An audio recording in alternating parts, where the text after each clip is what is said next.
আসসালামু আলাইকুম। আজ 13 মে 2026 খ্রিস্টাব্দ, 30 বৈশাখ 1433 বঙ্গাব্দ, 25 জিলকদ 1447 ইসরি, বুধবার। সংবাদ পাঠ করছি মনির হোসেন কামাল। প্রথমেই শুনবেন সংবাদ শিরোনাম। পদ্মা ব্যারেজ একনেকে অনুমোদন, ব্যয় হবে 35,000 কোটি টাকা। বরগুনায় গ্রাম আদালত বিষয়ক রেডিও উৎসব, নতুন করে হামে আক্রান্ত আরও 6। আমতলীতে নিজের মেয়েকে ধর্ষণের অভিযোগে বাবা গ্রেপ্তার। পাথরঘাটায় বিদ্যুৎ স্পৃষ্ট হয়ে যুবকের মৃত্যু। সুন্দরবন থেকে হাত পা বাঁধা 4 জেলে উদ্ধার। বরগুনায় নারী শান্তি ও নিরাপত্তা বিষয়ে কর্মশালা, মাইকিংয়ে রেকর্ড করা হয় লোকবেতারে। শুনলেন সংবাদ শিরোনাম, এবার বিস্তারিত। আলোচিত পদ্মা ব্যারেজ প্রকল্প অনুমোদন করেছে জাতীয় অর্থনৈতিক পরিষদের নির্বাহী কমিটি একনেক। প্রকল্পের ব্যয় ধরা হয়েছে 34,497 কোটি টাকা। এই প্রকল্প সহ মোট 9টি প্রকল্প অনুমোদন দেওয়া হয় একনেকের বৈঠকে।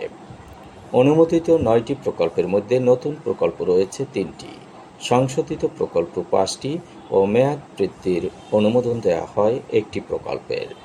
এসব প্রকল্পের ব্যয় ধরা হয়েছে 36,695 কোটি টাকা। সচিবালয়ের মন্ত্রিসভা কক্ষে অনুষ্ঠিত একনেক সভায় সভাপতিত্ব করেন প্রধানমন্ত্রী ও একনেক চেয়ারপারসন তারেক রহমান। অর্থ এবং পরিকল্পনা মন্ত্রী আমির খসরু মাহমুদ চৌধুরী, স্থানীয় সরকার পল্লী উন্নয়ন মন্ত্রী মির্জা ফখরুল ইসলাম আলমগীর, বিদ্যুৎ জ্বালানি ও খনিজ সম্পদ মন্ত্রী ইকবাল হাসান মাহমুদ, কৃষি ও মৎস্য ও প্রাণী সম্পদ মন্ত্রী মোহাম্মদ আমিনুর রশিদ, শিল্প, বস্ত্র, পাট এবং বাণিজ্য মন্ত্রী খন্দকার আব্দুল মুক্তাদির, সড়ক পরিবহন ও সেতু, রেলপথ এবং নৌ পরিবহন মন্ত্রী শেখ রবিউল আলম, সংস্কৃতি বিষয়ক মন্ত্রী নিতাই রায় চৌধুরী, স্বাস্থ্য ও পরিবার কল্যাণ মন্ত্রী সর্দার মোহাম্মদ সাখাওয়াত হোসেন, আইন, বিচার ও সংসদ বিষয়ক মন্ত্রী মোহাম্মদ আসাদুজ্জামান, পরিকল্পনা প্রতিমন্ত্রী মোহাম্মদ জোনায়েদ আব্দুর রহিম শাকী সহ সংশ্লিষ্ট ঊর্ধ্বতন সরকারি কর্মকর্তারা সভায় অংশগ্রহণ করেন। অনুমোদিত প্রকল্পগুলো হচ্ছে চট্টগ্রাম মুসলিম ইনস্টিটিউট সাংস্কৃতিক কমপ্লেক্স স্থাপন প্রকল্প, গণগ্রন্থাগার অধিদপ্তরের বহুতল ভবন নির্মাণ 2য় সংশোধন প্রকল্প।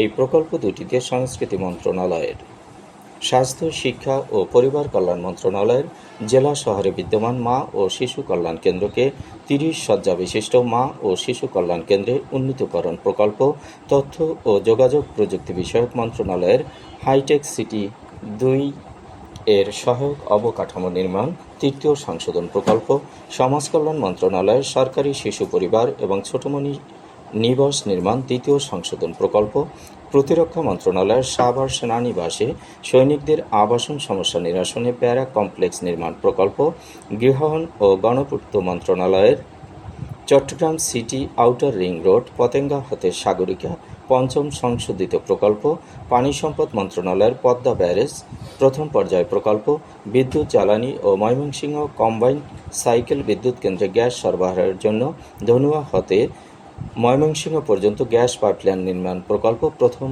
সংশোধন প্রকল্প।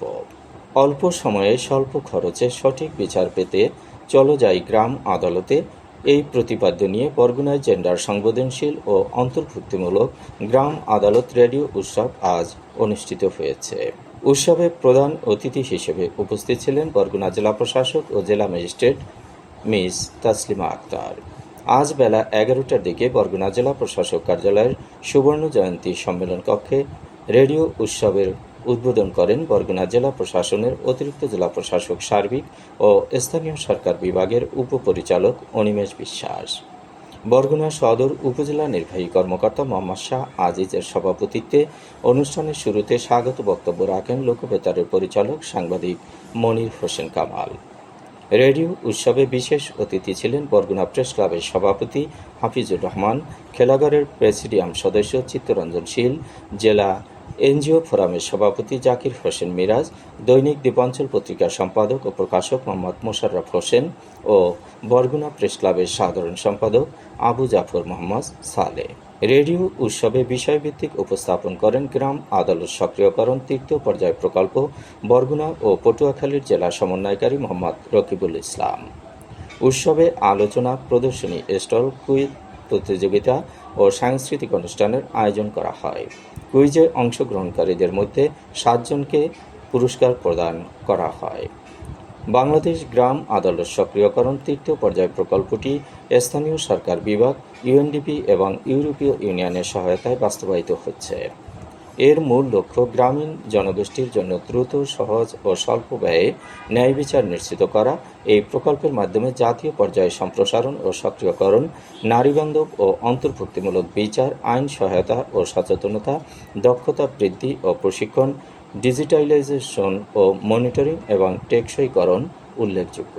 দিনব্যাপী এ রেডিও উৎসবের আয়োজন করে লোকবেতার FM 99.2। বরগুনায় গত 24 ঘণ্টায় নতুন করে হামে আক্রান্ত হয়েছে আরও 6 জন। চলতি বছরে হামে আক্রান্ত রোগীর সংখ্যা 480 জন। নিশ্চিত হাম রোগী শনাক্ত হয়েছে 50 জন। সুস্থ হয়ে বাড়ি ফিরেছে 416 জন। এখন পর্যন্ত মারা গেছে 9 জন। গত 24 ঘণ্টায় বরগুনায় নতুন করে ডেঙ্গুতে আক্রান্ত হয়েছে আরও 1 জন। চলতি বছরে এখন পর্যন্ত ডেঙ্গু আক্রান্ত রোগীর সংখ্যা 94 জন। হাসপাতালে ভর্তি আছেন 4 জন। গত 24 ঘণ্টায় ডায়রিয়ায় আক্রান্ত হয়েছে আরও 45 জন। চলতি বছরে ডায়রিয়ায় আক্রান্ত রোগীর সংখ্যা 4,416 জন। সুস্থ হয়ে বাড়ি ফিরেছে 4,295 জন। আমতলীতে নিজের মেয়েকে ধর্ষণের অভিযোগে বাবাকে গ্রেপ্তার করেছে পুলিশ। ঘটনার 17 দিন পর সে ধরা পড়েছে। আমতলীর চাওড়া ইউনিয়নের ঘটখালী গ্রামের শানু মোল্লার ছেলে ওসমান মোল্লা 1 ছেলে ও 1 মেয়ের জনক। গত 25 এপ্রিল ভোররাতে সে নিজের মেয়েকে ধর্ষণের চেষ্টা চালিয়ে ব্যর্থ হয়ে পালিয়ে যায়। এর আগে সে একাধিকবার নিজের মেয়েকে ধর্ষণ করেছে। দীর্ঘদিন পালিয়ে থাকার পরে গতকাল দুপুরে ওসমান বাড়ি আসে। এ সময় স্ত্রী থানায় গিয়ে তার স্বামীর বিরুদ্ধে ধর্ষণের মামলা করে। 1 ঘণ্টার মধ্যেই পুলিশ ওসমানকে গ্রেপ্তার করেছে। পাথরঘাটায় বিদ্যুৎ স্পৃষ্ট হয়ে এক যুবদল নেতার মৃত্যু হয়েছে। গতকাল সকালে পাথরঘাটার হাতেমপুর এলাকায় এ দুর্ঘটনাটি ঘটেছে। নিহত আতিকুর রহমান শাহীন স্থানীয় সাবেক ইউপি সদস্য গনি মিয়ার ছেলে ও পাথরঘাটা পৌর যুবদলের সাবেক যুগ্ম আহ্বায়ক ছিলেন। গতকাল সকালে বাড়ির সামনে থাকা নির্মাণাধীন মসজিদে পাম্পের মাধ্যমে পানি দেওয়ার সময় অসাবধানতাবশত বিদ্যুৎ স্পৃষ্ট হয়ে তিনি মারা যান। সুন্দরবনে বন বিভাগের কর্মীদের সঙ্গে বনদস্যুদের গোলাগুলির ঘটনা ঘটেছে। পরে জলদস্যুদের ব্যবহৃত দ্রুতগতির একটি ট্রলার থেকে হাত পা বাঁধা অবস্থায় অপহৃত 4 জেলেকে উদ্ধার করা হয়। এছাড়া একটি বন্দুক ও গুলির সঙ্গে ট্রলারটি জব্দ করা হয়েছে।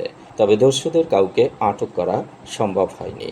আজ সকাল 10টার দিকে সুন্দরবন পূর্ব বন বিভাগের শরণখোলা রেঞ্জের কোকিলমণি টহল ফাঁড়ির আওতাধীন সিঙ্গারটেক এলাকায় গোলাগুলির ঘটনা ঘটে। উদ্ধারকৃত জেলেরা হচ্ছেন বাগেরহাটের শরণখোলা উপজেলার সোনাতলা গ্রামের আব্দুল বারেক খান, আবুল হাসান, খুলনার বটিয়াঘাটা উপজেলার নাসিম ও দাকব উপজেলার ইরাক শেখ। বরগুনায় নারী, শান্তি ও নিরাপত্তা বিষয়ক জাতীয় কর্মপরিকল্পনা বাস্তবায়নে স্থানীয় পর্যায়ে সচেতনতা বৃদ্ধি, নারীর অংশগ্রহণ নিশ্চিতকরণ এবং শান্তিপূর্ণ সমাজ গঠনে নারীর ভূমিকা জোরদারের লক্ষ্যে দিনব্যাপী এক কর্মশালা অনুষ্ঠিত হয়েছে।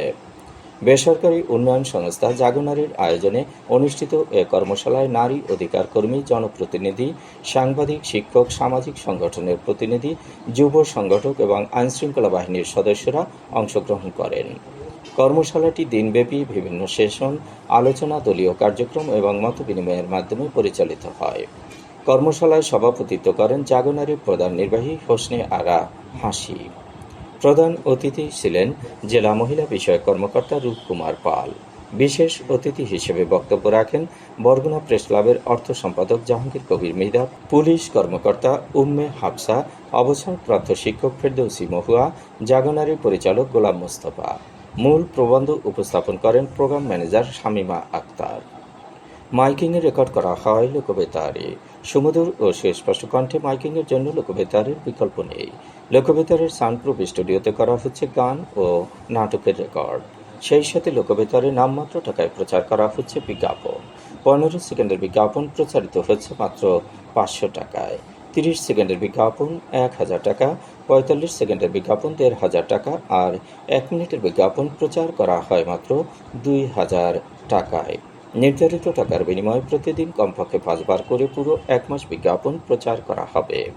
মাইকিং ও বিজ্ঞাপনের জন্য যোগাযোগ করবেন 0-7755664445 নম্বরে। এবারেই শুনবেন আবহাওয়ার খবর।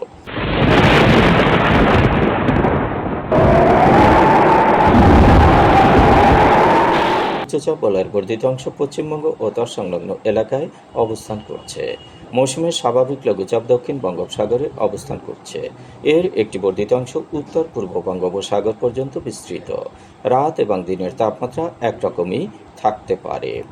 দেশের বিভিন্ন স্থানে বজ্রসহ বৃষ্টি হতে পারে। আজ দেশের সর্বোচ্চ তাপমাত্রা ছিল যশোরে 35.8 ডিগ্রি সেলসিয়াস এবং সর্বনিম্ন তাপমাত্রা ছিল সিলেটে 21 ডিগ্রি সেলসিয়াস। বরগুনার সর্বোচ্চ তাপমাত্রা 33.4 ডিগ্রি সেলসিয়াস, সর্বনিম্ন 24.7 ডিগ্রি সেলসিয়াস।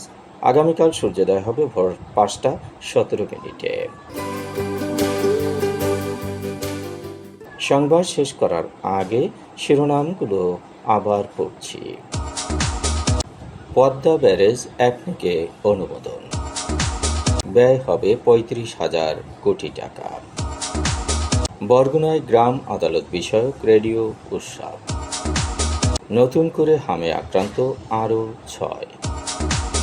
আমতলীতে নিজের মেয়েকে ধর্ষণের অভিযোগে বাবা গ্রেপ্তার। পাথরঘাটায় বিদ্যুৎ স্পৃষ্ট হয়ে যুবকের মৃত্যু। সুন্দরবন থেকে হাত পা বাঁধা 4 জেলে উদ্ধার। বরগুনায় নারী শান্তি ও নিরাপত্তা বিষয়ে কর্মশালা।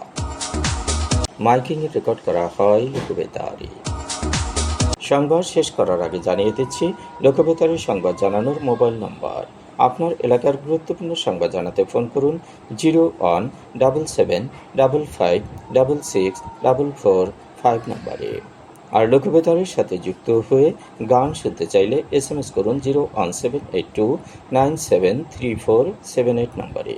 মোবাইল করবেন 01959438545 নম্বরে।